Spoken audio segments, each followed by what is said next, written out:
thank you all so much. Thanks for coming out.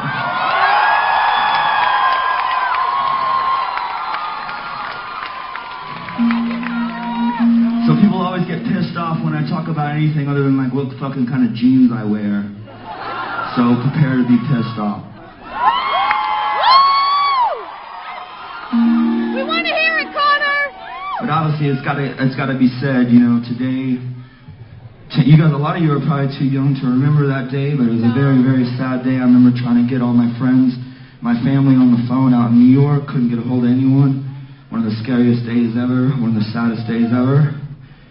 And then what followed has been like one of the saddest decades ever, because we reacted exactly in the exact wrong way we could have as a country.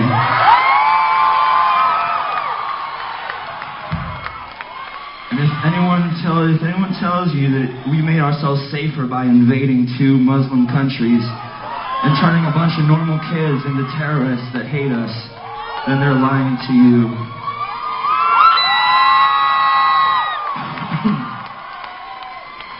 Because the thing is, if we want to live in a more peaceful world, we have to become a more peaceful people ourselves.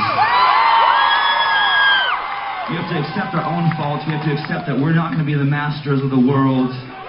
We have to work with the world. We have to be a part of the world. And we have to erase the hatred and bigotry and anger and revenge inside ourselves. And then once you erase that, you start to erase it across the world. That's the only way this is going to work. It's the only way we're going to have any kind of future, especially for you young people.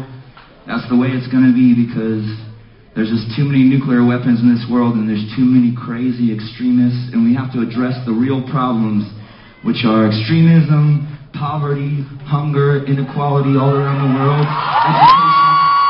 Those are the real things that are going to make this world a better place. You're never gonna save the world at the end of a fucking barrel of a gun. That's a fact, right? And that's the only policy that our country has come up with. George Bush, and man, I hate to say it, but Obama's right next to him on that. So until we stand up and say that's not an acceptable way to approach and engage in the world, then we're just going to have more of the same, and there'll be 100 more 9/11s in your lifetime. Unless we change our ways, and in changing our ways, they will have to change their ways too. It's all about love and logic and peace and education and treating everyone like human beings, because we're all made of the same things. We're all made of carbon. We're all made of the same things. It doesn't matter what you look like. Alright? I love you guys.